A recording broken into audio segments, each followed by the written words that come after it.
Genocide in Gaza is not a state project. It's a national project. البروفيسور نورمان فينكلستين مفكر أمريكي وعالم سياسي متخصص في القضية الفلسطينية والسياسات الإسرائيلية. Ursula von der Leyen, the Nazi princess, she's now appalled by what's happening in Gaza. Opposition leaders said they killed children as a hobby. Israel is systematically targeting children in the head and chest. They're targeting toddlers. The report concludes there were many rapes of men. Does that sound like a war of self-defense against Hamas? You don't have the right to forgive. Only the dead can forgive. You say in many interviews that you were influenced by your mother. You rarely speak about your father. Why?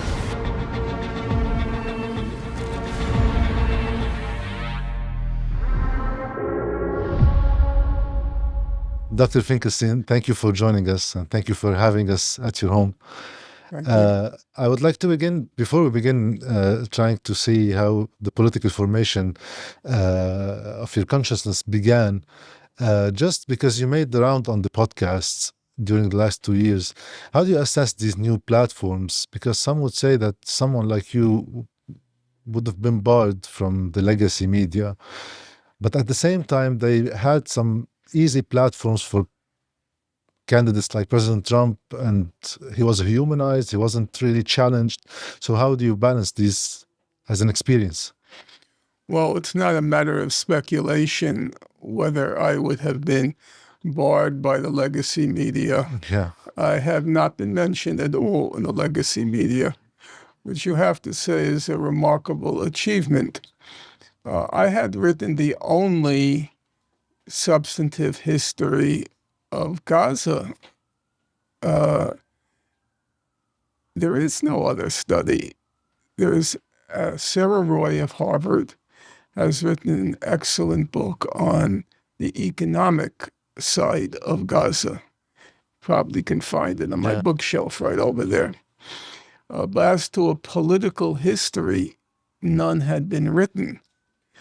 And the book I wrote, Gaza, an Inquest into Its Martyrdom, was published by a respectable press, namely University of California Press. So one would expect after October 7th, I would be the go-to person. But if you were to do a search now on the web, you would discover that I have not been on any national media. I've not been mentioned once in, say, the New York Times or the New Yorker or Atlantic Magazine or the New York Review of Books or the London Review of Books. Normally, in an event like this, the main outlets will recommend certain background books to read. Sure. Mine was not recommended anywhere. So I would call that a stupendous achievement by the legacy media, not probably only rivaled during the Stalin era in the Soviet Union or the Mao era in China. Now, when it comes to what's called the new media or the web, there's been, in my opinion, there's been a kind of optical illusion. In fact, on the web, I've not been on any major programs. I don't want to use the word important. Any major programs. The one exception was Piers Morgan. He had me on about 8 times, but then he's now limiting it. Ended it. Piers Morgan, uncensored, has, at least in my case, now become a little bit of a censor. Yes, he's definitely, because I've been in touch with the producer, and they have now stricken me from the list of permissible. Why is that? What happened? Here it's pure speculation, and I don't like to speculate. But my guess is there were 2 factors at play. The first factor was he didn't want me on unless there was somebody willing to come on with me. And I gave a very long list of potential people to debate me. According to the producer, they all said no. So that left him with really one option. And the one option was to interview me one-on-one. Now, he does those sorts of interviews. He did one with several with Mehdi Hassan and others. But if you noticed in the 8 times I was on, he was remarkably deferential to me because he knew I knew what I was talking about. Yeah. Never once did he say, what you're saying is not true. That never crossed his lips. And so he would then have been in the very awkward position of having to agree with everything I said. And then his sponsors will pull the plugs. Right. So there went Piers Morgan. And the other, as I say, there's been a kind of optical illusion because people do long interviews with me and then publish the long interview, but also chop it up into many segments, smaller segments. So it looks like I'm everywhere or I'm being constantly interviewed. It's not the case. Wow. I have very, very few. Yesterday I was talking to my webmaster, Sana Kassem. She's Palestinian, a chemist, lives in Greece. And I commented to her, I've never been on Al Jazeera English. Oh, really? I've never been on Al Jazeera English. And she checked, she said, no, you were on once. And then, it was correct. I was on once for a shorter interview, 20 minutes. But Al Jazeera, what they call Mubashir. Yeah, the live channel. Yeah, they'll have me on. But Al Jazeera English, no. And you can't say they lack for coverage on Gaza. So I would say, trying to speak objectively, given that I just know more, because I've studied the Israel-Palestine conflict for 42 years, but I've focused on Gaza for 15 years. I mean, just laser focused on Gaza. People recognize that I know what I'm talking about. So whatever goes up by me will immediately get a large number of viewers. So that's also an optical illusion because it could be a small podcast, but they'll get 200,000 views because people are curious as to what I have to say.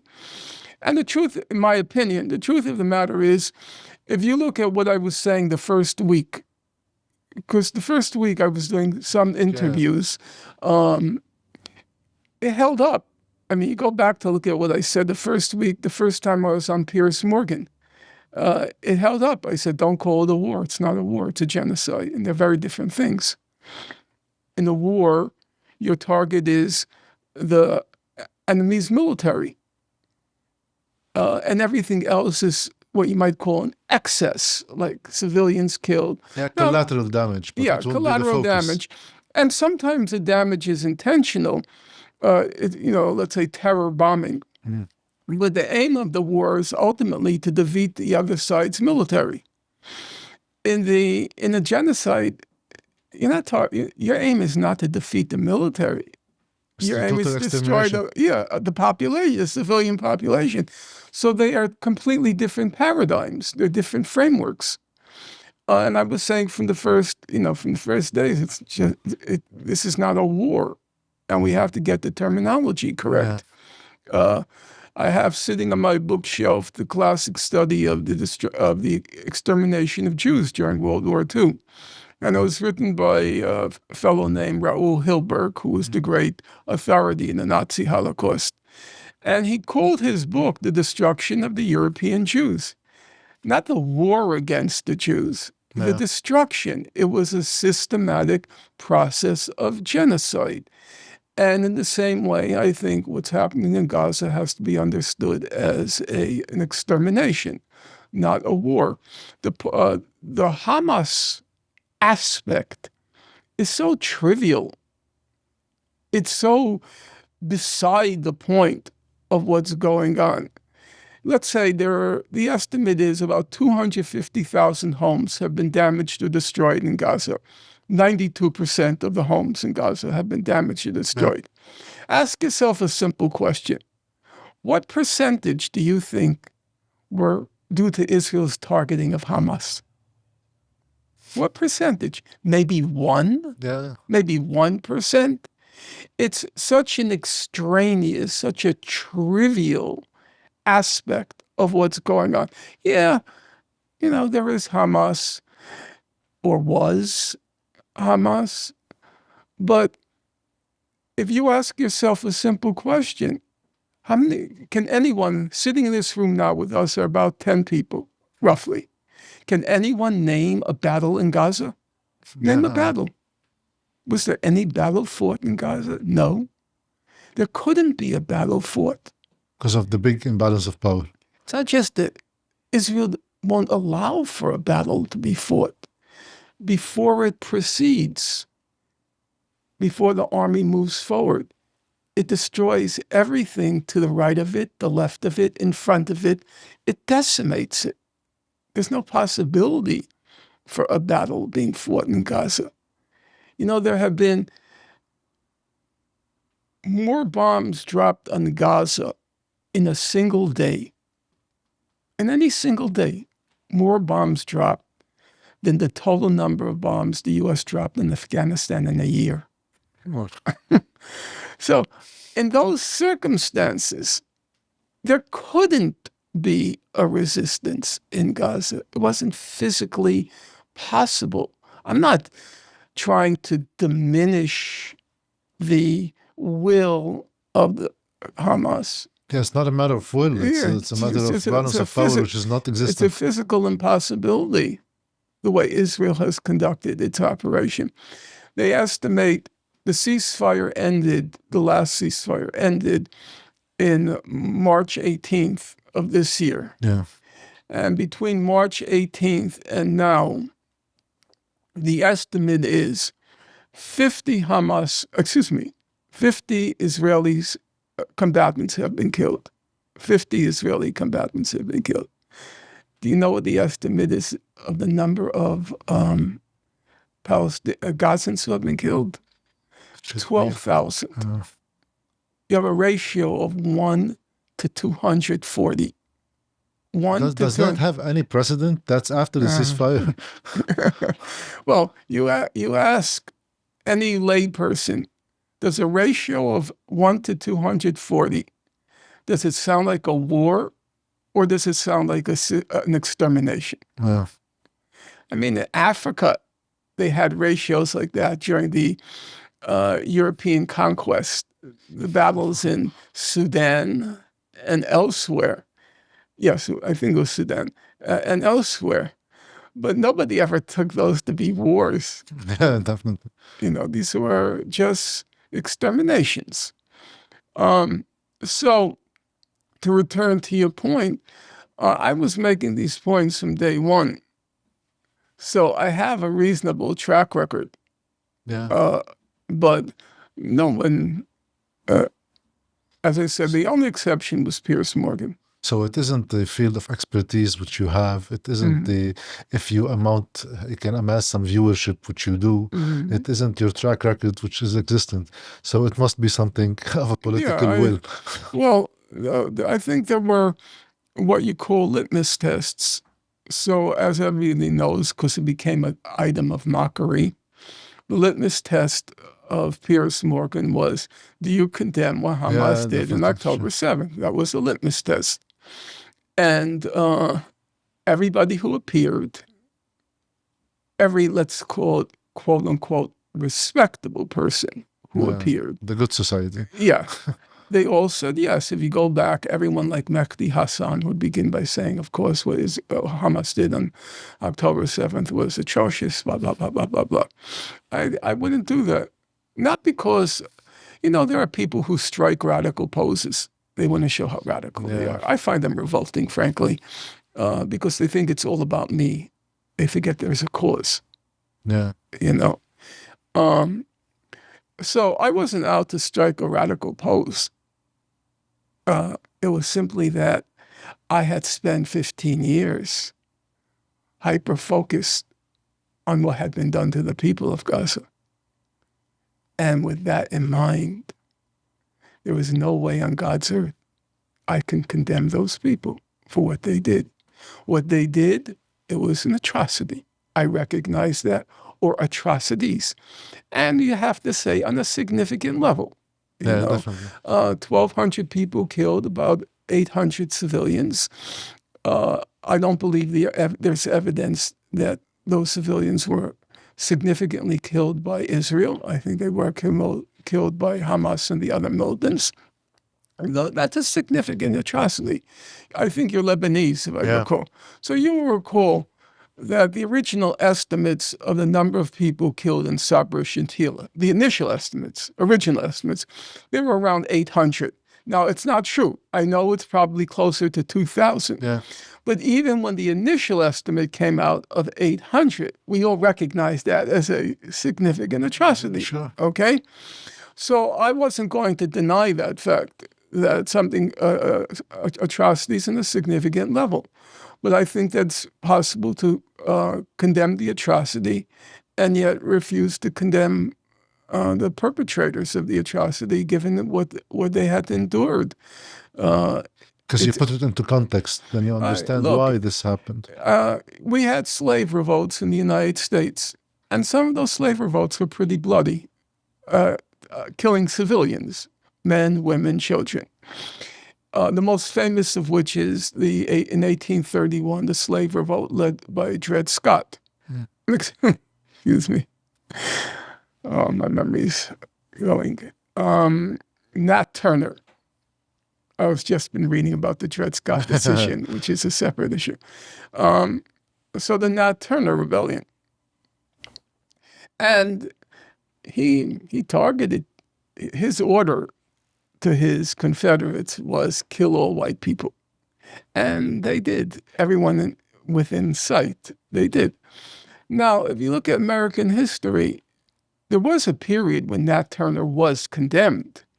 But now, with hindsight, 100 years later, 1831, 19, it's close to 200. Yeah. Huh. Time flies. It's I remember in the 1900s. I see that. I remember the 20th century. With hindsight, people are very reluctant to condemn Nat Turner. You know why? He was a slave. What is he supposed to do? He had no future. He had no past. He had no present. He had no future. His earthly existence would pass from birth to death a slave. And it's very hard to condemn whatever a person does in the knowledge that they were condemned through no fault of their own to this horrible existence. Now, if you go back and look at Gaza, it's an interesting fact, which only I recently discovered. From 1948 on, from the point in which the estimate is about 280,000 Palestinians were expelled from Israel and ended up in Gaza. From the point they ended up in Gaza, if you look at one outside observer after another who comes in, UN officials, American officials, I'm talking from the beginning under Egyptian administration, Egyptian administration. Yeah, from 48 on. Everybody's it's weird. Everybody's describing Gaza as a concentration camp. That's just even before 67. Oh, yeah. I'm talking about from beginning 48. You know, the main UN person in Gaza in the 50s was a guy named E.L.M. Burns.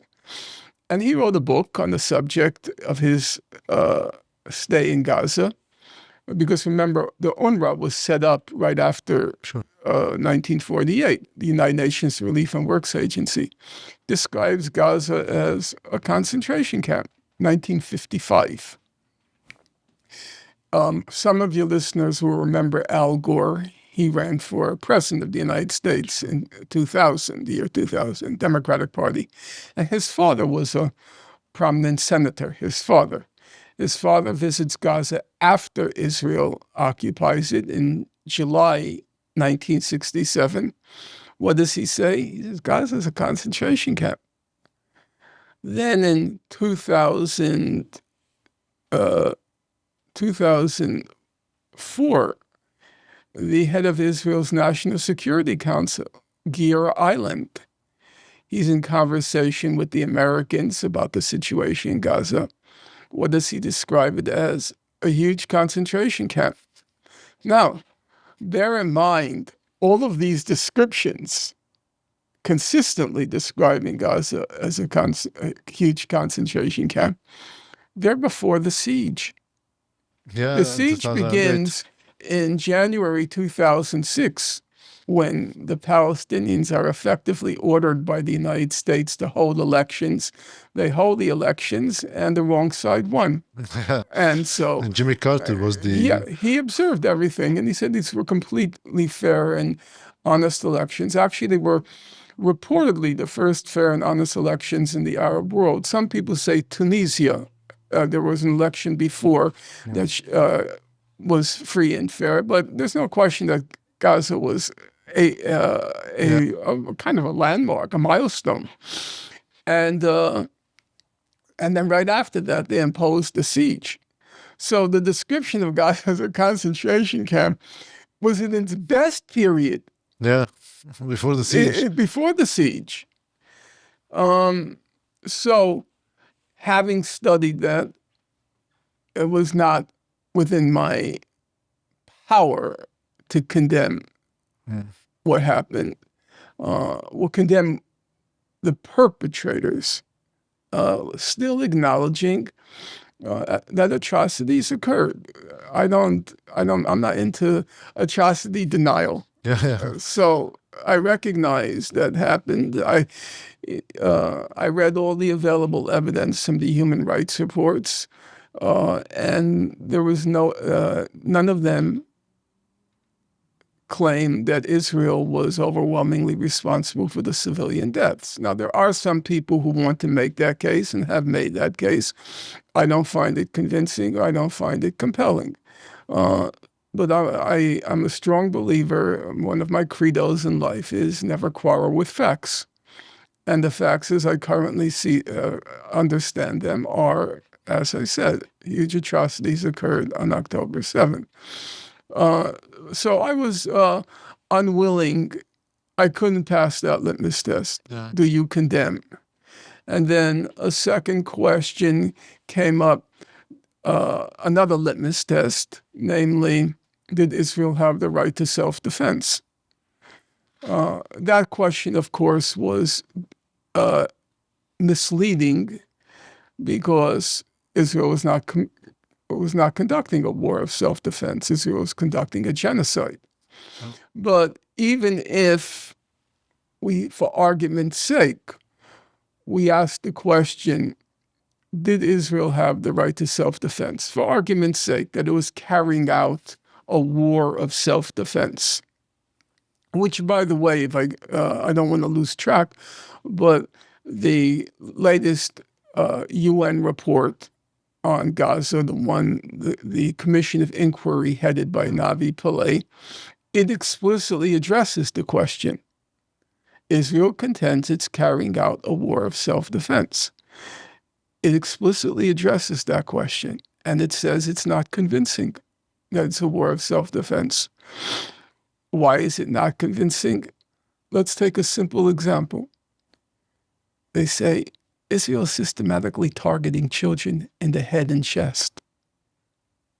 If you're carrying out a war of self-defense against Hamas, why are you firing at the heads? Not just children, toddlers. That's the word that's what the UN report word it uses. They weren't just targeting children, somebody under the age of 17. They're targeting toddlers. And the UN Commission of Inquiry says, does that sound like a war of self-defense against Hamas? You're raping. They say the report concludes there were many rapes, that's the expression they use, many rapes of men in the detention camps. Many rapes of men. Yeah. They say, that's a war of self-defense against Hamas? No. So the next question that arose was, the litmus test was, did Israel have a right of self-defense? So leaving aside, it's not a war of self-defense, it's a genocide, something very different. Did Israel have a right to self-defense. And it was, for me, it was a question I had to think through. I don't think these are obvious. There are obvious answers. And I thought to myself the following. If you look at Hamas's record while it was in power, it tried diplomacy. It failed. It tried international law. It failed. It tried nonviolent civil resistance, the Great March of Return. After 2017. March 30th, 2018. It tried all that. I can't go into the details now. This is an interview. It's not an encyclopedia entry. But the evidence is compelling. It tried everything.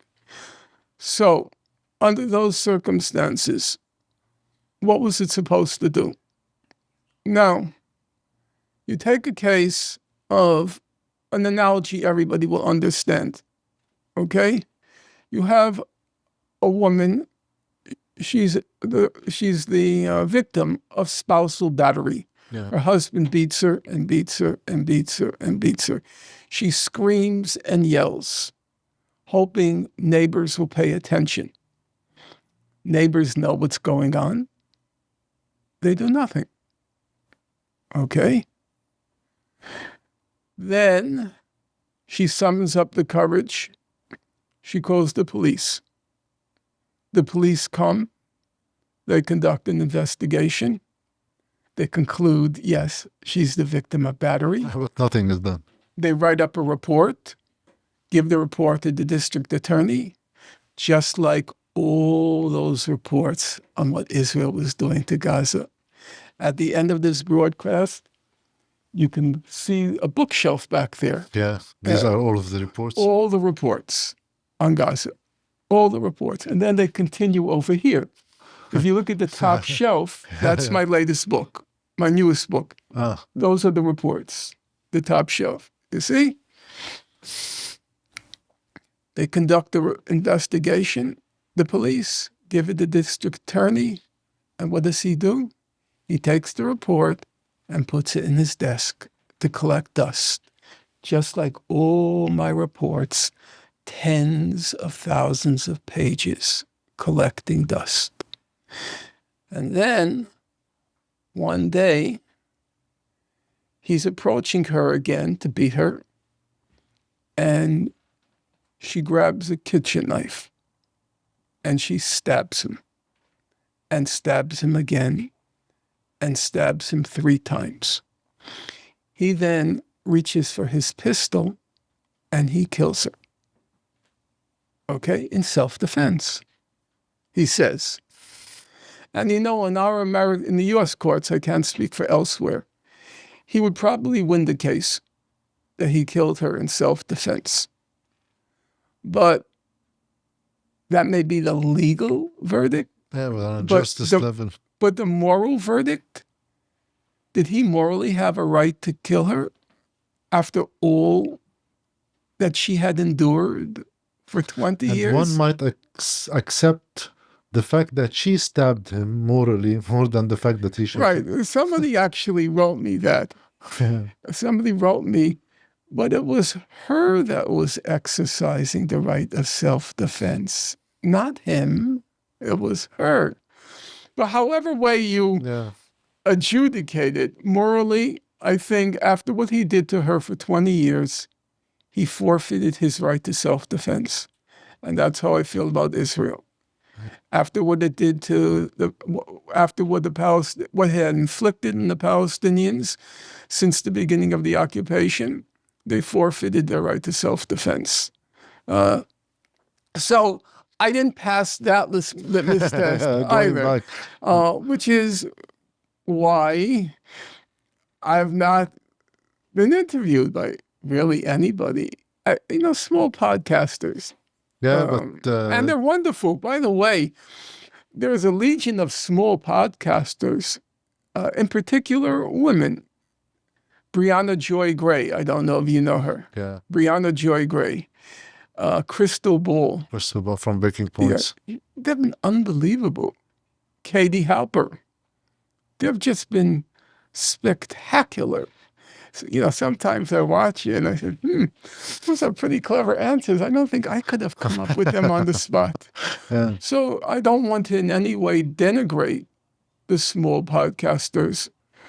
And they paid prices. Brianna Joy Gray lost her position on what's called The Hill. Yeah, the hell. Because she was relentless, as is Krista Ball. Yeah. I don't know if you saw the interview Krista Ball did with the Gaza Humanitarian Foundation. Oh, yeah, definitely. Oh, yeah. She shredded him. Yeah. She shredded him. Her interview also with the Senator. Congresswoman, Senator. So. Yeah. They've been great. So,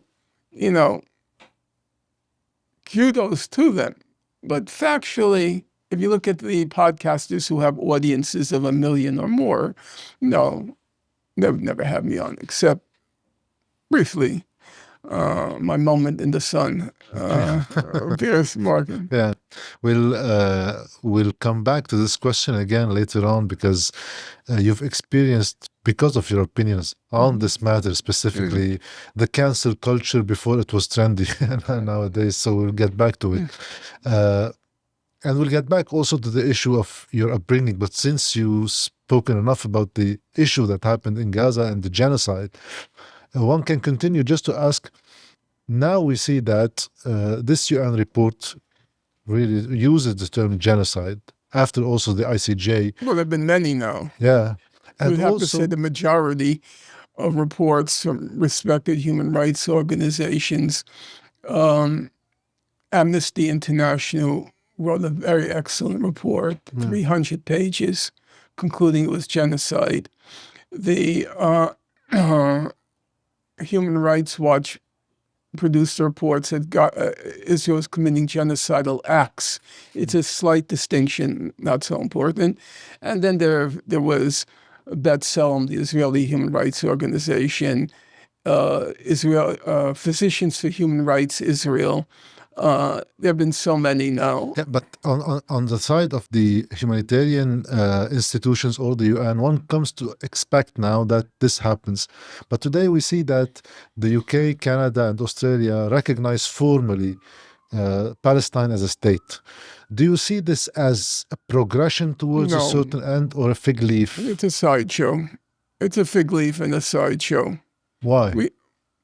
Because to speak now about a political settlement of the conflict,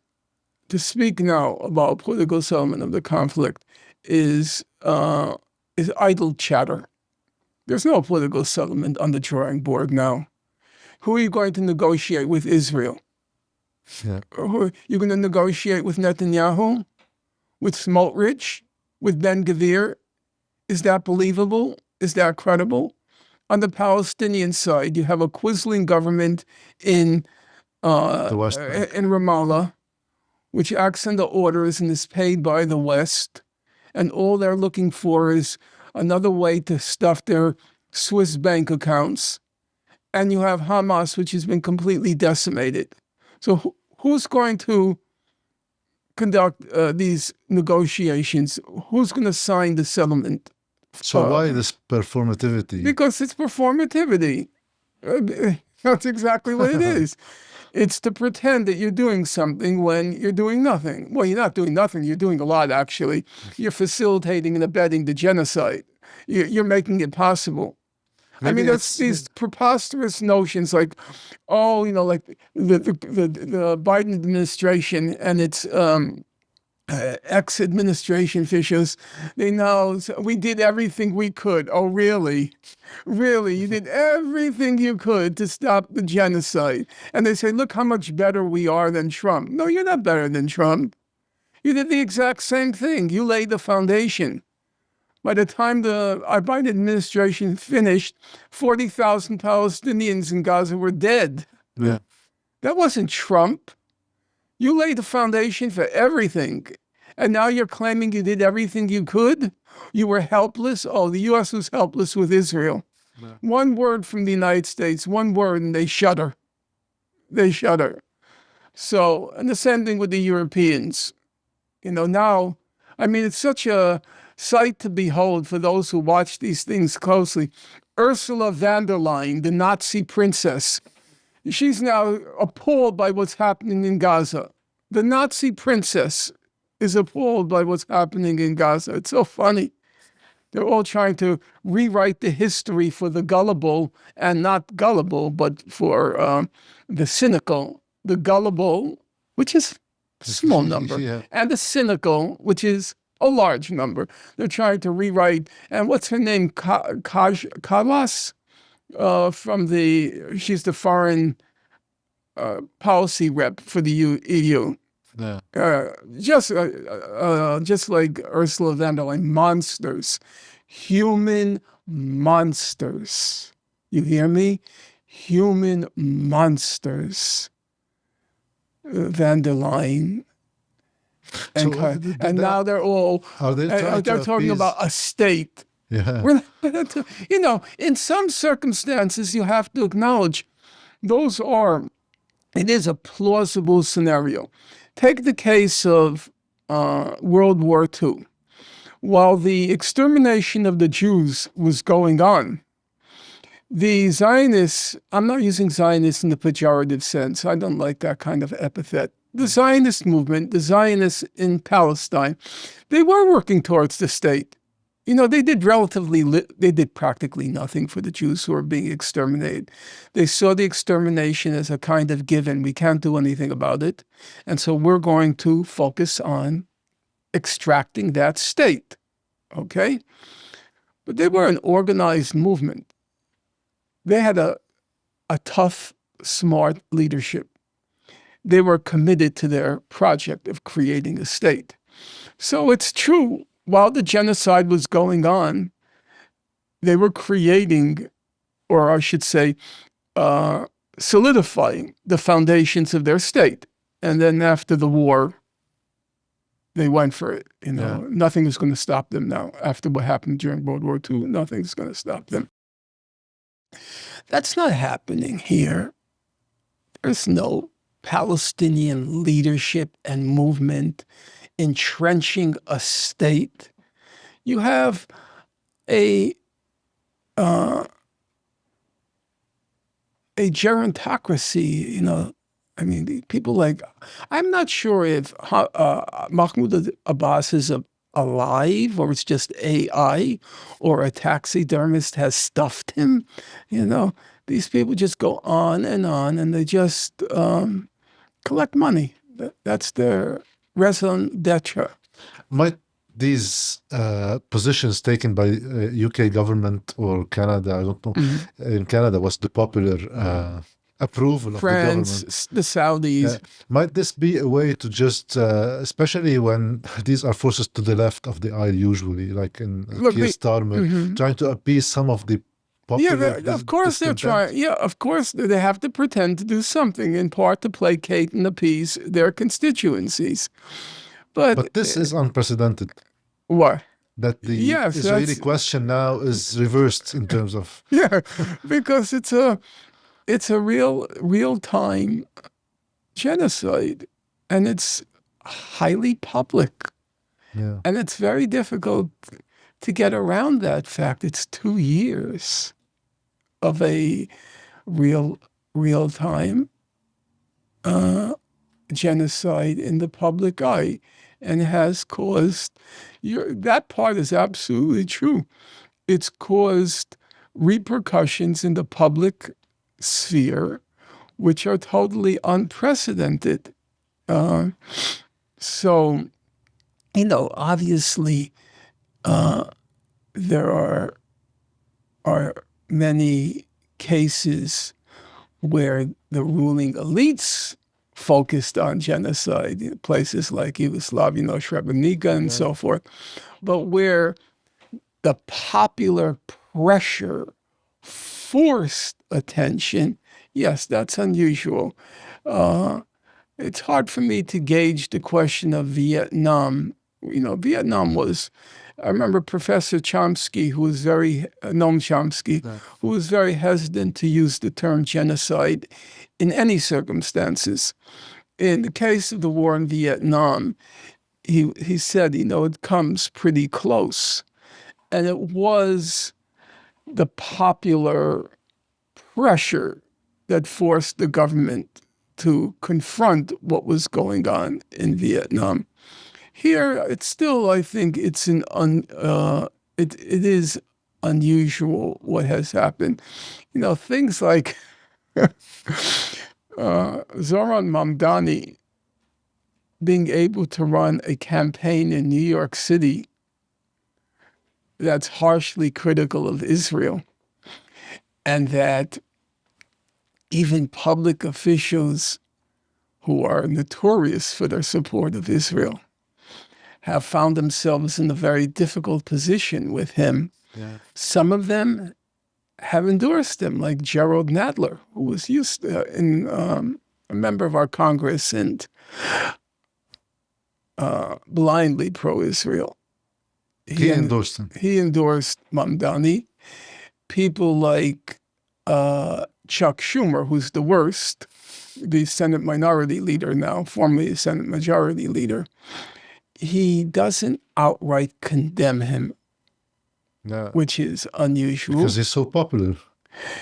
Well, because of the fact that supporting the Palestinians is no longer a losing issue. On the contrary, even in places like New York, there's more support, according to the public opinion polls, more support for the Palestinians than for Israel. So It would be absurd so at it's this a moment winning to issue. have more support for Israel in this moment in time. Well, there are a lot of absurdities in our country, considering who's the current president. a lot of absurd things happen in politics. So, and I'm sure our current president, in his sober moments, would be the first one to recognize that it's absurd that he's president. No, I said in his sober moments, Yeah. which are probably few, but I'm sure at night he must occasionally lie down in bed and, on his pillow and wonder, how can I be president? You know? Yes.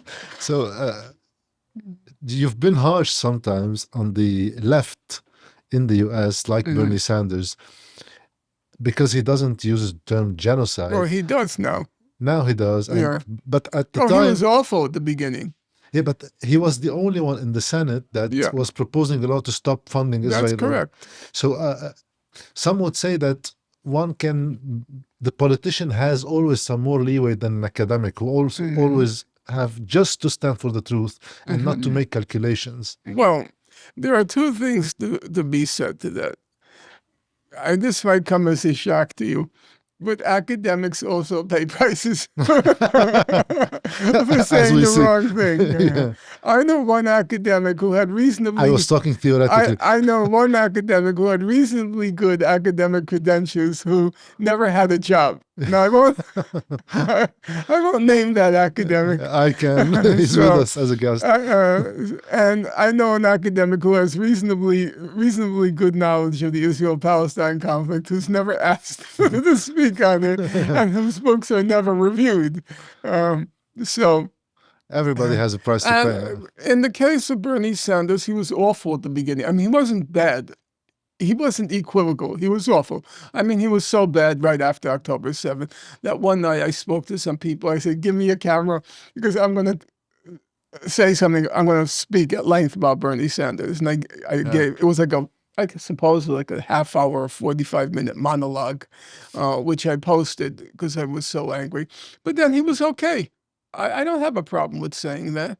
And then he was okay. And then he was very good with, some qualifications, as they call it, caveats. He keeps trying to pretend that this is a problem with Netanyahu. No, it's not a problem with Netanyahu. It's just not true. The genocide in Gaza is not a state project. It's a national project. That's very different.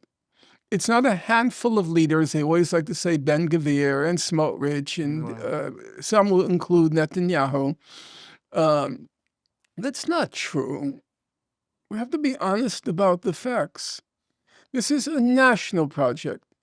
It's all of Israeli Jewish society. If you look at various just various indications.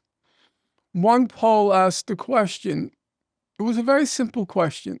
It didn't allow for any wiggle room. When the Israeli army invades a city in Gaza, should it kill everybody in the city? That was the question that was asked. When the IDF enters a city in Gaza, should it kill everybody in the city? 47% of Israelis said yes.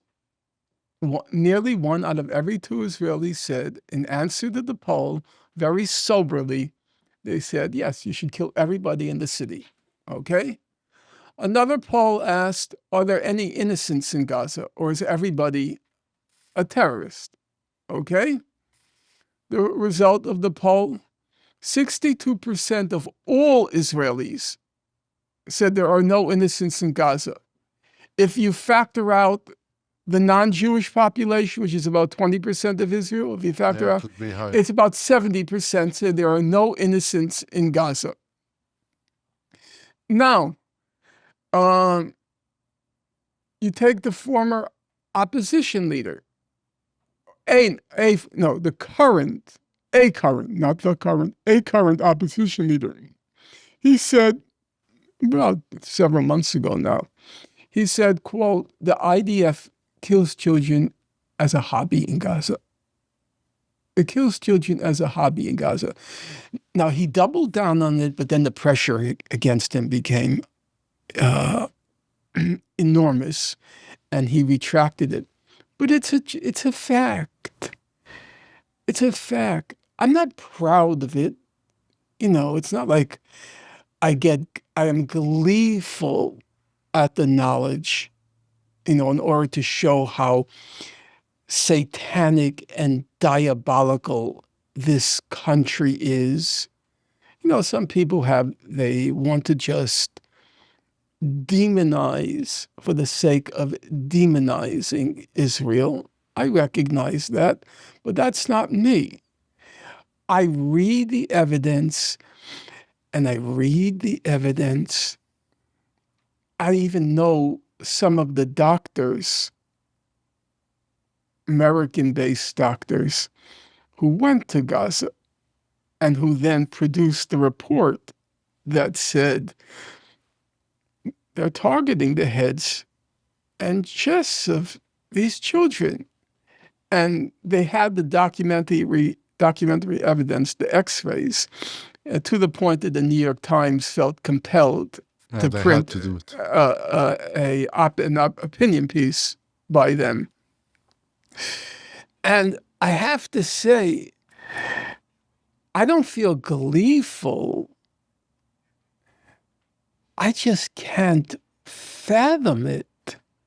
It leaves me dumbfounded that state, that society, has so degenerated that, as the opposition leader said, they killed children as a hobby. This is not just since October 7th.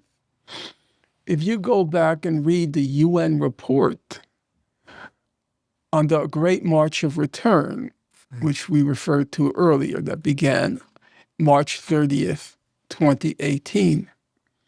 It was a very large report. It runs to about 250 single-spaced pages. I have it over there. That's another shelf of reports.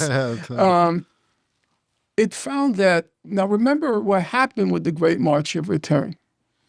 Israel lined up along the perimeter fence with Gaza its best snipers. And the Israelis themselves said every bullet hit its target. Every bullet hit its target. That's what they boasted. So what does the report find, the UN report? Who did they target? They targeted children. The best snipers. Yeah, so the intention is clear. In many cases, Well, they targeted children. They targeted medics. They targeted journalists. They targeted double amputees. They were 300 meters away from the perimeter fence. They weren't even among the marchers. So it can't be attributed as a trauma of the 7th of October. That was before. exactly. You can't say it was the trauma from October. No, it wasn't.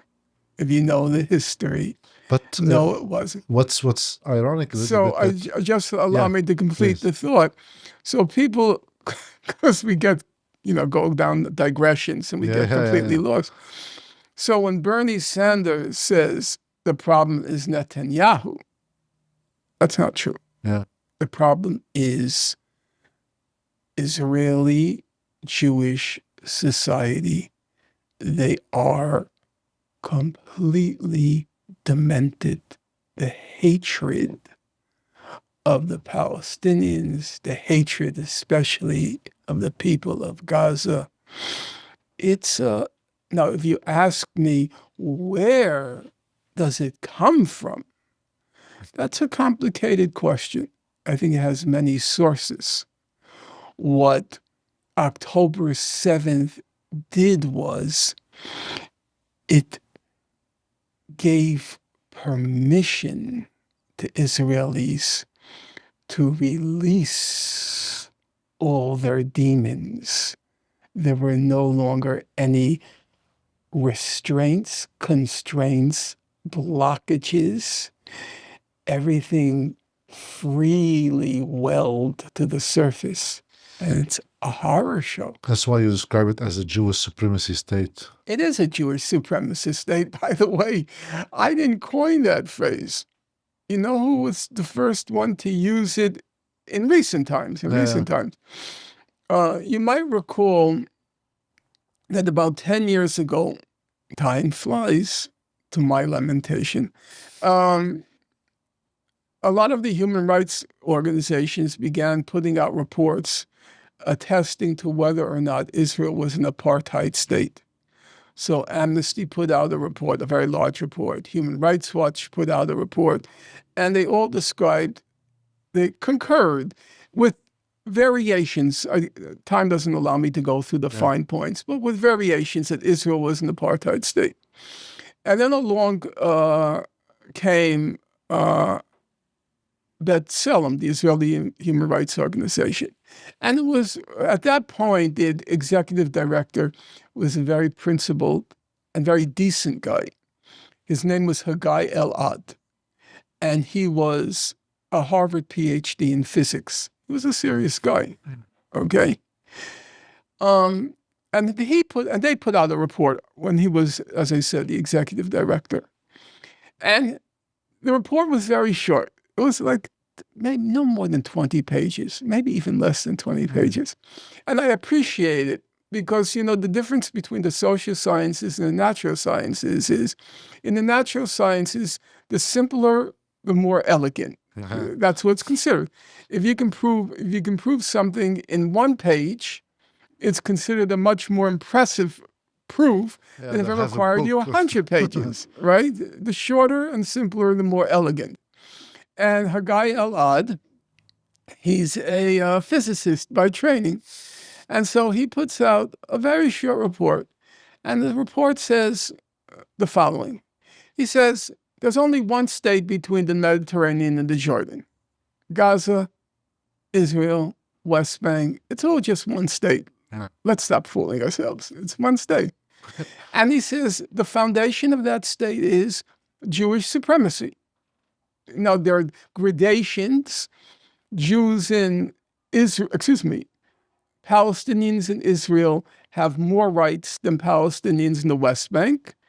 Palestinians in the West Bank have more rights than Palestinians in Gaza. So there are gradations. But what connects all of them is their rights are always subordinate to Jewish rights. It's a Jewish supremacist state. And I appreciate that because I So didn't... it comes from B'Tselem, from Israel. Yeah. Well, first of all, it came from B'Tselem, but also because I think certain forms of terminology don't communicate concrete ideas. So for most people, including everybody in this room, they don't even have a living memory of apartheid. Yeah. Apartheid ended in 1990. That's 35 years ago. Yeah. There's nobody in this room who's older than 35. I am. Oh, you are? Close enough. So apartheid doesn't really concretely describe something for most people.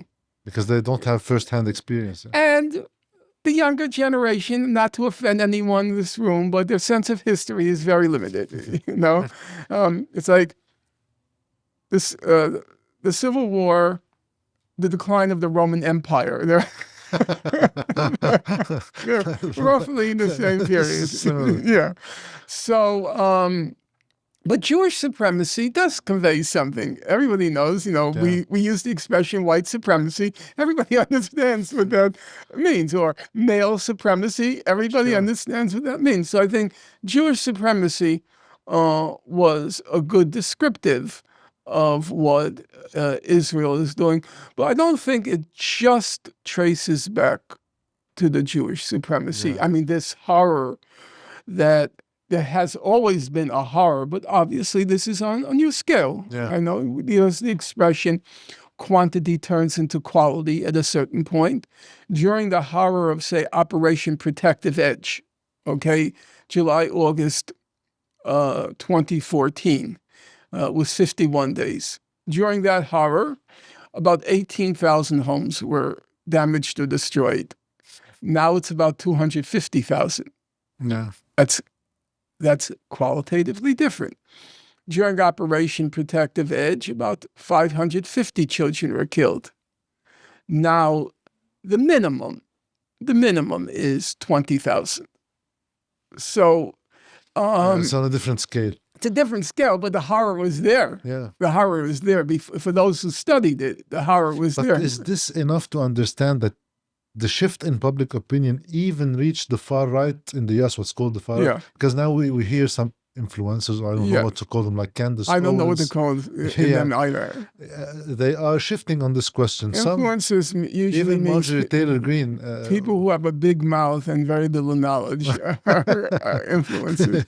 Or who speak very fast. That's another prerequisite for being an influencer. But there is a shift even there. How do you explain that shift? Because on the left, okay, one can theorize it. I don't like to be glib in my responses and say it's the web. I think a lot of it is the web. I think, you know, how many images can you see? How many images can you see of starving children and then people with Israeli influencers with a straight face saying there's no starvation in Gaza? I mean, there's a limit. There's a limit to, believe it or not, there's a limit to human gullibility. There's just to some. Well, actually, aside from the cynical, it's now becoming overwhelming. Or age, there's an age factor. And among young Republicans, there's been a significant shift, but not among older Republicans. It's still 77% of Republicans support Israel. But in the younger generation, that was apparently, I don't know this guy, Charlie Kirk, from A Hole in the Wall. He's not on my radar. But he had his base was the youthful Republicans. And he was feeling the pressure from there that this blind support for Israel was not tenable. And he was also feeling it from the Jewish supremacist billionaire class to say things he didn't want to say. You know, people like Bill Ackman, who were putting, it's not just the pressure. It's very simple. It's the money. I mean, these billionaires, for them, you know, you take, I was struck, if you read the Harvard report on anti-Semitism, which of course you haven't read and you shouldn't read. No, you shouldn't read because you have better things to do in your life than listen to Jewish naval contemplation, okay? Or to read about Jewish naval contemplation. But they mention in the report the donors to Harvard. One donor, Jewish donor, $200 million. One donor. One donor. Another donor, $300 million. And so, I know, for them it's nothing. It's pocket change, $200 and $300 million. It is.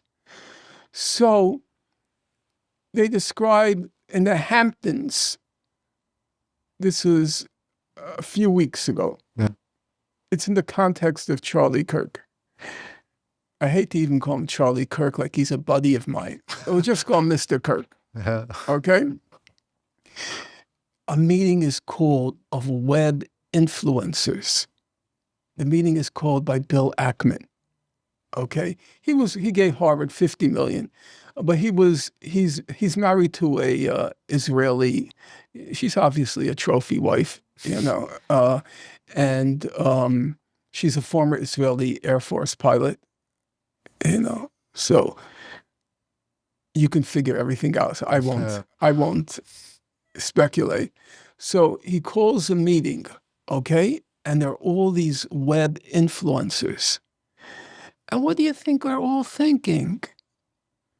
You have to say some things if you want the money. If you want Ackman's money, Ackman's access, you better be on board. And of course, Mr. Kirk is feeling that pressure too. He has a huge organization and he's getting a lot of backing from these folks. Political Action Committee that funds the MAGA election movements. It's not just it funds everything, but the influencer, quote unquote, influencers are part of it. I debated this thing called Destiny once over Israel-Palestine, and he's an influencer. Yeah, it made lots of rounds on the internet. And I subsequently learned from an unimpeachable source that he was paid by an Israeli front organization in the U.S.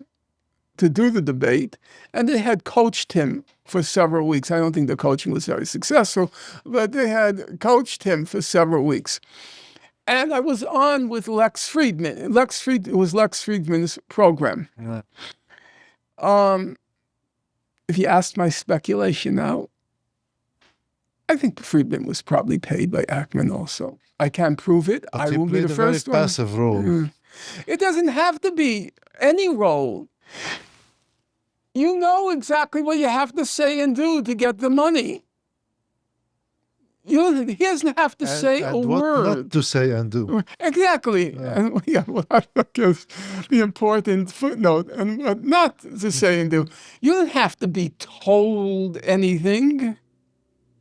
To get the invitation, okay, that's already pretty, me with Bill Ackman at the Hamptons. Wow. That's already bragging points. I was at that meeting with Bill, that sort of stuff. But then the money and the access, you know exactly what you have to do. That's why it wasn't a shock. This was what happened the spring of 2024 was the biggest assault on academic freedom and free speech in our country's history. There's never been anything like it. I know the history. I know it quite well because I've written on it. And unlike the influencers, I do research before I write or speak. In just that spring of 2024, not one, not two, 3 Ivy League presidents were toppled. Harvard's Claudine Gay, University of Pennsylvania's McGill, Columbia University's Shafiq. They were ousted from power by the billionaire class. It never happened on this scale? No, I don't think a college or university president, to my knowledge, has never been ousted for political reasons. It's never happened. The craziest thing is that it's about a foreign issue. It's about Israel. It's not about, civil rights issue. But because you're dealing with a Jewish supremacist billionaire class, which has a lot of power. Since that spring, the president of Northwestern University, which is a very good university, top,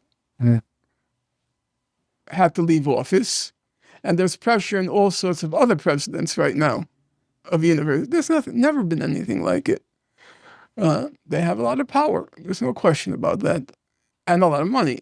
Power, influence, which is, the bottom line is money.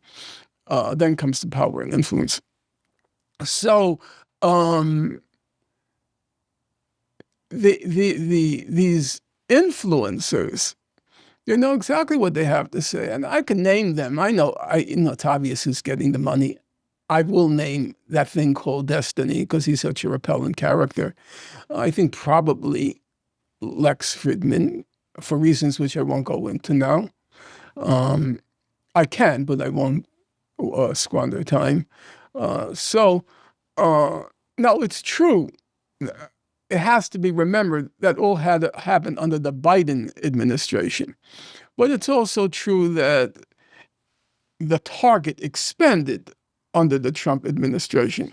Isn't it more fearful now under the Trump administration? It seems that it was like a pressure by money and power. Now it's the government directly. Yes, I would say there it's a mixed picture. I think the attacks on support for Palestinians, the main thrust is still coming from the Jewish billionaire class. But now the target has wildly expanded because now they want to get rid of all sorts of programs on the university campuses. They want to decide curriculum, reading lists, all of that stuff, and not just regarding Jews, but the whole what's called DEI, diversity, equity, and inclusion, the whole woke culture. That now the target has expanded. It's not just alleged anti-Semitism, it's the whole woke culture that the Trump administration is going after, as is now becoming a commonplace. The woke left is now being replaced by the woke right. They're trying now to cancel everybody that they don't agree with. So it's the wokeness has now switched sides. And actually, Ted Cruz, who's a freak, I wouldn't call him a monster. He's just a freak. He looks like Dracula. In my terms, as a journalist, is the Republican senator. So Ted Cruz, he said the other day, the pressure that the Federal Communications Commission, the FCC, put on ABC to get rid of Jimmy Kimmel, the liberal commentator. He said, not smart, because when they get power back, they're going to do the same thing to us. It's not a moral issue, it's a practical issue. Exactly. Exactly right. It's not like, hey, don't we have something in this country called the First Amendment and freedom of speech and whatever happened to all that? Or at the universities, wasn't there something called academic? No, that's trivial. The problem is they may do it to us. So we better not do this. We better not go here. But speaking about wokeness, and you invoked it now, your latest book, I guess, it's in 2020, the first edition, I'll burn that bitch when I get to it. You spent lots of chapters on the issue of critiquing the left. Well, I don't think it is a left. I think it was, the whole wokeness was really a vehicle of the Democratic Party. Yeah, they didn't have a working class. Historically, I'm old enough to remember, you're not. We had in our country very powerful unions. I mean, very powerful unions. The United Auto Workers, the United Steel Workers, the United Mine Workers. I mean, these were formidable institutions. And their base was the Democratic Party. Now in our country, we don't have auto workers anymore. We don't have steel workers. We don't have mine workers. It's all gone. And the unions collapsed. And the Democratic Party was looking for a new base, and that base became the minorities, various sexual minorities, racial minorities, ethnic minorities. They tried to create a new base, and they played the wokeness card to try to win over that base. If you remember, it was Joe Biden. His Supreme Court nominee says, I'm going to hire a black woman. His press secretary, a lesbian woman. His vice presidential candidate, a black woman. Yeah. And somebody named, what was her name? Kamala Harris. Kamala Harris. Yeah. Do you remember? So they were playing the wokeness card to the hilt. It proved to be a disaster in November. And so the wokeness temperature started to drop because they realized this is not going to get them what they hoped it would get them. So the woke culture was already dying after November, the November election. And then Trump, of course, accelerated the phenomenon.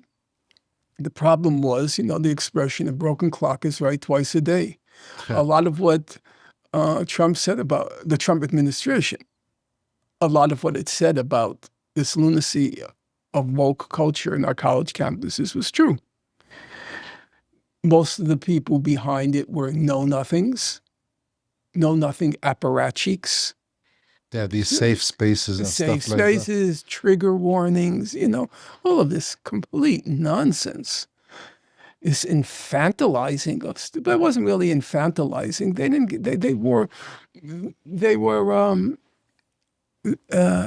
They wanted to control, as they say, the discourse. Yeah, but the institutions, the academic institutions, seems to get along with that. They got along with it. It was a kind of compromise.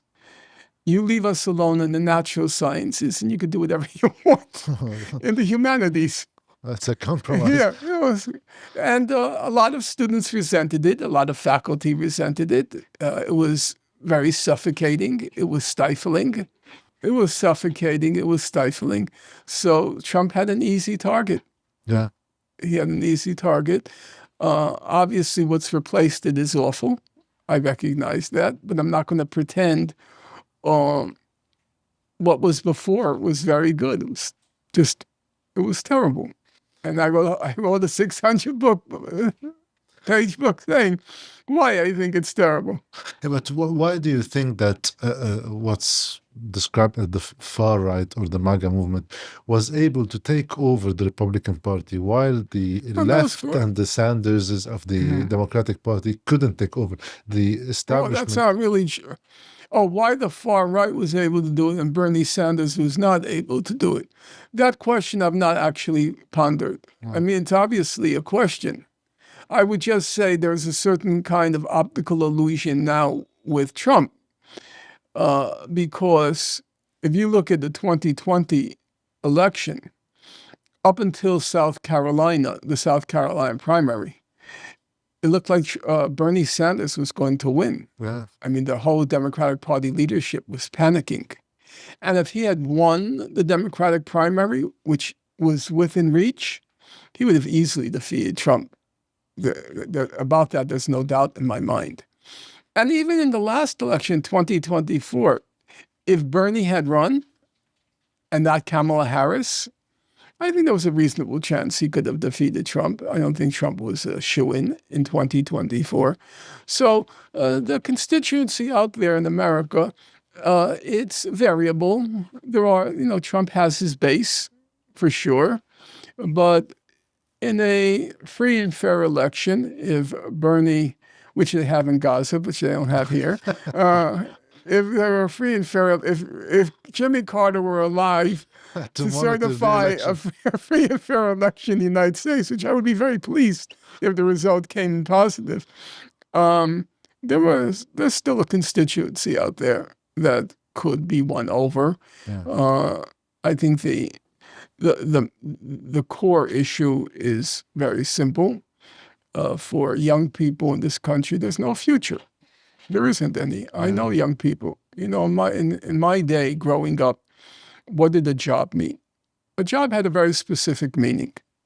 A job, if you had a job, you worked 40 hours a week, you had Saturday and Sunday off, you had summer vacation, you had a pension, you had your sick days, you had, that was a job. That description, and also, you not only had a job, you had a future. There was a reasonable opportunity, a reasonable prospect. You would own a home at some point. You would have a family. The kids would go to good schools. They would go to college. That was all very realistic. I know it's realistic because I experienced it. My parents were immigrants from Europe, refugees from Europe, poor, very poor. And all three kids went to college, and all three kids had a solid foundation, excellent schools, you know. That's now not within the grasp of, even in New York City, it's not within the grasp of 80% of New York young people. And that's why they're looking at a non-mainstream alternative, because the mainstream is a dead end. Yeah. It's a dead end. Yeah. I was very struck. I went out to campaign for Zohran Mamdani. Yeah. Now, this is literally the case, and your crew here can hear it from the dog's mouth, so to speak. You know what was the difference in age between me and the next person campaigning? What? Are you ready for this? A half century. 50 years. Yeah. The next person was about 25. That generation, huge student debt, doing 2 or 3 what are called gig jobs, which are dead-end jobs, no future, no present really, living at home with their parents still, some of them living with 3 or 4, 2 or 3 living with 3 roommates, no possibility of a family, nothing. That's Zohran Mamdani's army. I saw it. It was, very sobering. When the next oldest person was older than a usual grandchild, or was younger than most of my friends. Their grandchildren are now 25 and 30. Yeah. It was because they have no future, and that constituency, and you see it again now when Bernie goes out, and Bernie has disappointed many young people. Because of his Biden close relationship. Yeah. Look, Bernie didn't have it in him. I recognize human beings' limitations. I won't call them flaws, limitations. And when Bernie was running for office, and he had a very good platform, solid platform, people asked the question, Mr. Sanders, Bernie, how do you expect to get your program through Congress? Medicare for all, abolish student tuition, billions of dollars in public works program. How do you expect it? And Bernie gave the same answer, which was absolutely the correct answer. He said there's only one way to get that program through Congress. You have to have people in the streets. You have to challenge the lobbies and the special interests. The only thing our side has, we don't have the power, we don't have the money, we don't have the media, we don't have the institutions. There's only one thing we have, the numbers. The people. And so Bernie gave the correct answer. You have to bring out the people. After Biden was elected, he had 2 choices. One, if he wants to get a radical program through Congress, bring out the people, demand it. Or 2, he could have Biden's left ear. I'll work within the Biden administration and whisper into Biden's ear, this, that, something on Medicare, something on student debt, and so forth. He understood, which was perfectly correct, if he started talking to Biden about mass demonstrations, Biden would say, "You're out of here. That's not how we conduct work in our country. The work is done in Congress by responsible individuals in contact with lobbyists. That's how we do things." So he had to make a choice. And since he's a creature of Congress for most of his adult life, he was a mayor for a while, but since he's a creature of Congress. He is institutionalized. Yeah, he couldn't. He didn't have it in him to do what he said had to be done. So he disappointed expectations, but still, now he's going out again everywhere. Tens of thousands of people are turning up. So that same discontent is there. Yeah. There's still possibilities. The test now is twofold. It's very simple. It's leadership and organization. And a lot of people are invested now with Mamdani, Zoran Mamdani. I'll wait and see. So far, so good. He's wavered on some issues, but he realizes he doesn't have to waver as much as he has to, because the polls show most New Yorkers support his position on Israel. He doesn't have to waver, you know. But there is the problematic part is he's trying to win over the political establishment. And my view is, why? If you really have a radical economic program in mind, if you really do have that in mind, because we need a radical change. Young people, their lives, they're being cheated. They're cheated. They're being cheated. You know, people say, free bus fare, how ridiculous. You know, he wants to have free buses in New York. You know, in my day, when I was growing up, all city colleges, all of them, free. You hear me? Not 1 penny tuition, free. State universities, and we have in New York, aside from California, we have the best state university system in the country. Very good schools. Guess what? Free. Free. There was a time, you know, they say, oh, so that wasn't socialism. It's not the Soviet Union. That was just normal in a very super capitalist country. You had free universities, free colleges, you know. So none of this is radical, except in current times. In current times. Now it's become radical. If he wants to put forth a significant agenda, he's going to lose those people. They're not going to come on board because of his smile. Yeah, it's not a matter of charisma. And they don't even care about his popularity, you know. So why are you trying to win them over? That to me doesn't make rational sense, because you know and I know. He's talking about his comment about the globalized intifada. Well, it was globalized the intifada. Yes, the reaction, but that was just part of it. I mean, because yesterday we had an interview with Zoran Mamdani, and he was, without me having any leading question, he just directly, it's a genocide in Gaza, and he was because he realizes now, as I say, the poll numbers show most New Yorkers think that, so you don't have to shy away from it anymore. You don't have to waver. It's there. Everybody recognizes it's there. It's actually uncontroversial at this point.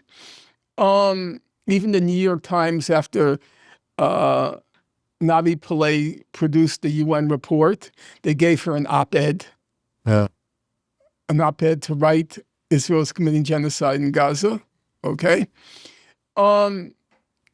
So the point is, even if he gets elected, it's not certain yet, but it's looking that way because the election is pretty close and there hasn't been any upheavals. That's only when the battle begins. The battle begins the day he gets elected, because then the powers that be will do everything at their disposal to destroy his term of office, so as to say, "We told you so." Socialism doesn't work in this, as one real estate developer put it, in the capital of world capitalism. There's not going to be socialism. So they have to prove that it can't work. So behind the scenes, they will block money, cause all sorts of bottlenecks and dislocations to destroy him. So does he really think these people are going to support him after? If he sincerely has a radical political agenda, that they're going to support him after Election Day? That's just silly. That's just ridiculous. Yes, he's charming and he has a very winnable smile, but that's not what politics. That and the 2,090 cents will get you on the subway.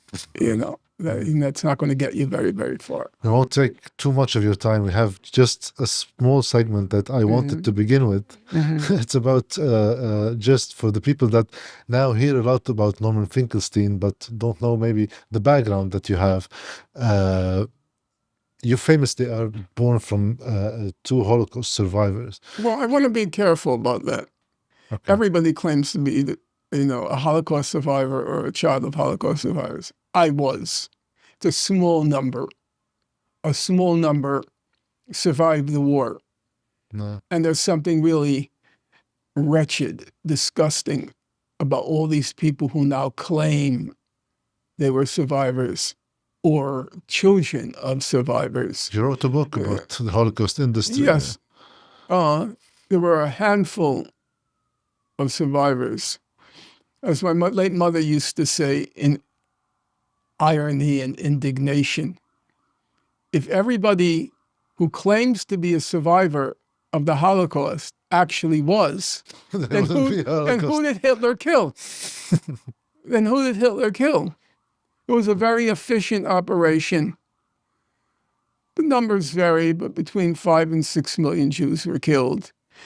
And the number of survivors, real survivors, the numbers put at about 100,000 who survived the Nazi. When he meant survived the Nazi extermination, it meant that you were either in the ghettos, the slave labor camps, or the extermination camps. That's what a survivor meant. Oh. And usually it was all three.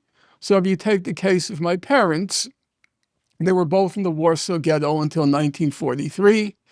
After the uprising was put down, they were in a Majdanek concentration camp, which was a combination slave labor camp and extermination camp. And then my father was in Auschwitz, and my mother was in 2 slave labor camps. That's what a survivor meant. And every single member of my family on both sides, was exterminated except for my mother and father. No. That's it.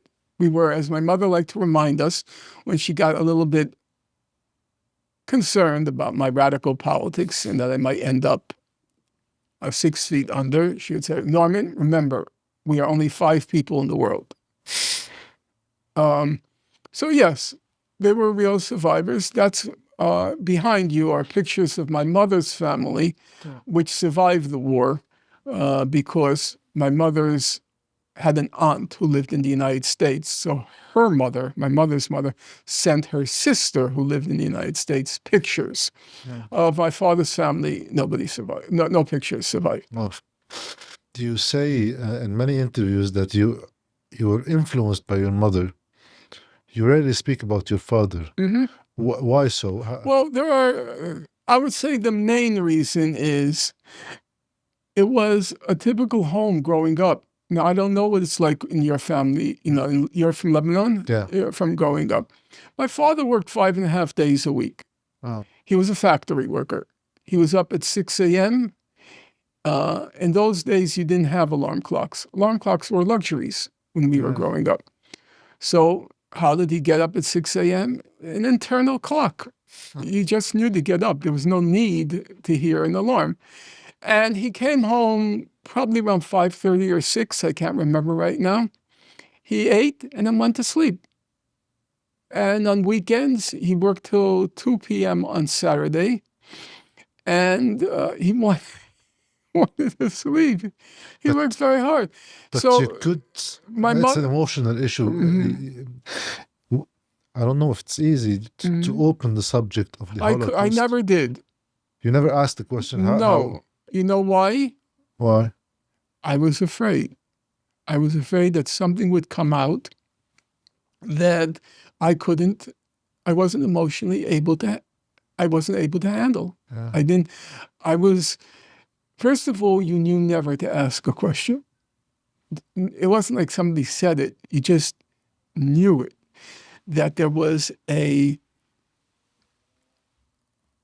rope around you don't ask about what happened to the family. Yeah. No, as I say, that was transmitted without words. You just knew it not to ask that question. I couldn't tell you one word. What happened to my father's family. Nothing. Oh. I know he had a sister, and I know he had a brother. That's all I know.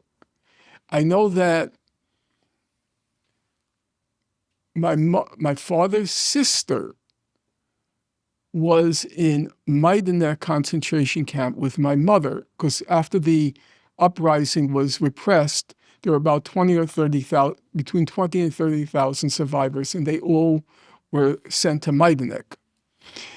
And during my parents' marriage, occasionally my father would get very stiff, and he would turn to my mother and he would say, "Tell me what she looked like." Oh. Tell me what she looked like. Because my mother had seen her, his sister, in the camp. And he had no physical memory because there's no pictures. That was the only recollection. I know my mother said she was very beautiful. She had a thick shock of blonde hair, and she was wearing white boots. That's all I remember. That's the only thing I know about my father's family, and I only know it because of that occasionally moment when my father would say, "Tell me what she looked like." My mother, even though I was very close to my mother, and we talked about the Nazi Holocaust all the time, I would ask occasionally, like, "What happened to your brother?" And she said, he was sent to Treblinka. No, I think he was sent to Treblinka. Well, what's the difference? He's dead. Well, they want to cut it short. And end of conversation. Yeah. I remember the broadcaster, Amy Goodman, on Democracy Now! She once came to our home. She came to our home a few times. I was friends with her back then. She came to our home, and she was interviewing my mother. And she asked my mother, "What happened to your family?" Which I had never asked her. As I said, I once asked about the brother, but I never asked her. And my mother just turned her head like that, lowered her eyes, and then turned, "Don't ask me." Oh. Don't ask me. So I never knew. I know it will sound strange to people listening, because I was in constant conversation, but my mother would give her political analysis, her philosophical analysis, but she would never talk about her family. Indeed. And I don't think to the last day they ever, in particular my mother, but also my father, they never let go of it. Or they never could let go of it. That's why, there was all this talk at the college campuses now in the U.S. about how poor Israeli students are being shunned at Harvard, and we have to be inclusive, and we have to be pluralistic. And I say, I'm not going to be inclusive of baby killers. You lose me there. You know what a desecration of the dead that is? To talk about being inclusive of baby killers? People who shoot toddlers in the head? Snipers who shoot double amputees as target practice? And you're telling me to be inclusive of them? I got into a little, a bit of a disagreement with my good friend who I like a lot, Cornel West. Dr. Cornel West, Yeah, I saw the debate. over this issue. And if I ever told my mother she should be inclusive of the people who exterminated her family, oh, let's go out to the bar for a beer, she should say to the guards in the concentration camp. No. Cornell is a wonderful person for sure, but I can't understand why he does it. Even if you believed in forgiveness, even if you believe, and I don't, I'm sorry if this disappoints people, but I'm of the never to forgive, never to forget school. You know why? Why? Because you don't have the right to forgive. Only the dead can forgive. And too bad for you, they're not here anymore. So no forgiveness. Because it's not within me to forgive for those who are dead. It's only for them to forgive. And they're not here. So it's too late. Never to forgive, never to forget. So I can't really fathom why my good friend Cornell, Dr. West, can't see that. I'll just wrap up in two questions because in the fabulous documentary American Radical, I never saw it. It's a nice piece. I'm told, and I'm sorry to have disappointed the producers by not seeing it. Why didn't you see it? I don't know. Because I guess I wasn't ready for it. There is a sound clip of your mother that she says that when there are cruelties in front of me, I simply pull down my eyes and try not to see. That's what I do. You don't. No, I do. You went to the West Bank. You went to Lebanon. But right now, for the past 2 years, I don't watch any of the digital images. I don't. I can't. I just do my work. Stay focused. Do what you can do. When people say, are you shattered, destroyed? I say, no. I just do my work. I know I'm doing my best. And that's the best that I can do. And everything else, I'll read the reports. I tell you, when I'm reading about the children, I'm like, well, that place is completely demented. That place is demented. But actually watching it, no, I don't. First of all, because I can't stand to watch it anymore. And second of all, I can't do anything about it. Yeah. I just do your best. At the same time, you have some courage that you faced in the famous book about Alan Dershowitz, and you paid the price, I guess, because of it, from being cut your tenure in the DePaul University. Even in that documentary, also, you say that your mother thought that you were destroying yourself. Yeah. Well, she felt guilty. She felt guilty that I took the words too much to heart. I did take it very much to heart. I read a lot about it. I never was able to make the imaginative leap,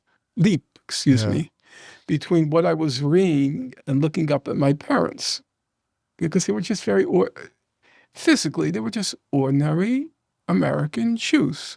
Well, they weren't American, but They lived in the United States.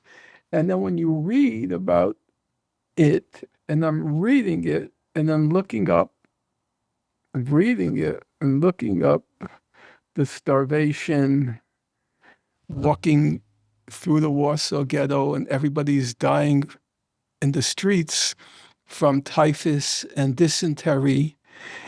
And I'm looking at it. And my parents were physically, I wouldn't call them robust, but they put on some weight, you know. I was never able to make the imaginative leap. But certainly, let's say during the war in Vietnam, I was in a totally different place than my fellow students. Overwhelmingly, they opposed the war. But I opposed it in a way that was different. It was part of their lives. And truth be told, a small part, because you're a teenager and there's your school and girls and all of that, you know? So it was a small part. For me, it was not a small part. It was not. Because for me, it was what my parents went through all over again. So yeah, I took my parents' experience, and I still do. You know, I still see everything in that context. My final question is that factually you paid the price of... I don't consider it any price at all. That was you my see question. My apartment? Yeah. I have a roof over my head. So nothing to regret. I have... I regret my mistakes. I've made mistakes. I've made errors in judgment. And also, you have to say, you go through... Life is in many ways a purifying process. Everybody is subject to 10,000 different motives and impulses. There are the enlightened ones, and then there are the, you know, ego, selfishness. There are motives of which you're not particularly proud. Individualistic, maybe. Individualistic and self-centered motives. And life, at least for me, has been a kind of purifying process. That took me a long time to feel confident that I can resist any and all temptations as I pursue truth and justice. That, okay, all my books are ignored. I never get invited to, I never even mentioned, you know, if you go through, let's say now books are coming out on Gaza, as you can imagine. You'll go through the index, it'll never be mentioned. Never be mentioned, you know. And I say, okay, no, you could live with it. It's okay. I know. Is it a consolation that on the popular level, you said at the beginning that yes, if there is an interview with Norman Finkelstein, you would see... Yes, on the popular level, now they walk out in the street. Let's say there'll be on a typical day, there'll be 5 people who stop me and ask, you know, shake my hand and ask for a selfie and everything like that. It's a consolation that, yeah, I've had an impact. I've had an impact, and that I've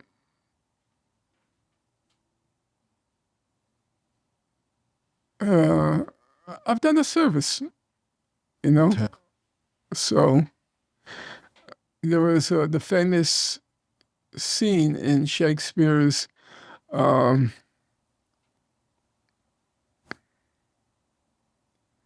Othello, when Othello is at the end of his life, and he says, I have done the state a service.